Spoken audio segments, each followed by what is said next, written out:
Ladies and gentlemen, boys and girls, and anyone who remembers where they were on that morning in 2001, today we pause before diving into the chaos of the present.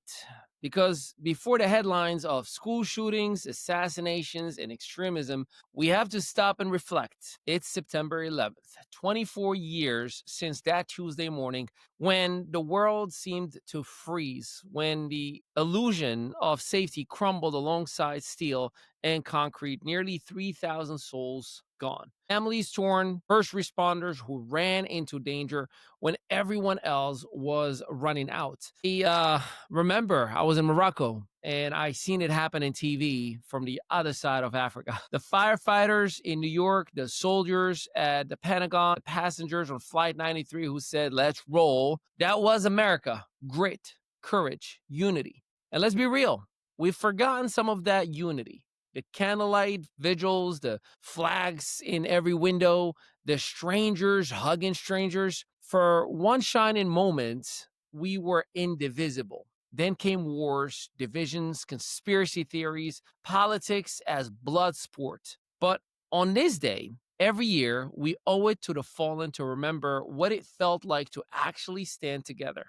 We can argue policy tomorrow. Today, we honor sacrifice. Today, we remember resilience. And maybe, just maybe, we remember that phrase, never forget. It's supposed to be about unity, not hashtags. Now, speaking of unity, America's schools are once again split open by violence. Evergreen High School, Colorado, a student shot two classmates before killing himself. One is fighting for life, the other recovering. The same tired cycle begins. Politicians arguing on cable news while parents quietly wonder if bulletproof backpacks should be part of the back to school shopping. We regulate shampoo bottles on airplanes better than we regulate guns in schools. That is not satire, by the way. That's just tragedy that keeps looping again and again and again. Next, as you know, Utah, conservative activist Charlie Kirk assassinated while speaking at Utah Valley University.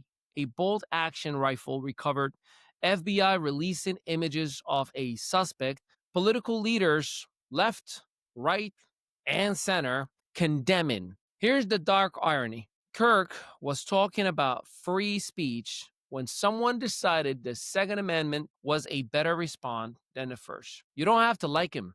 You don't have to like his views or even his style. But if bullets become debate, then democracy isn't in danger. It's already been shot. Which brings us to the elephant and donkey in the room. Extremism. Studies show that 35% of partisans in this country think violence could be justified to advance their political goals. That's 1 in 3 of your neighbors willing to throw a punch at democracy itself. Right-wing extremism has accounted for the majority of political violence in recent decades, but left-wing extremism isn't off the hook either. Both sides have their radicals. Both sides have their echo chambers. And both sides forget that liberty and justice weren't designed to be team sports. The extremists scream louder than the rest of us, so they sound like the majority.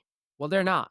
They're just better at hashtags, and hashtags don't make a nation. So how do we come back? Maybe by dusting off the words that we learned in kindergarten and forgot in Congress. One nation, under God, indivisible, with liberty and justice for all. Not liberty and justice for some. Not liberty and justice for whichever side won the meme war this week. For all. So here's the through line.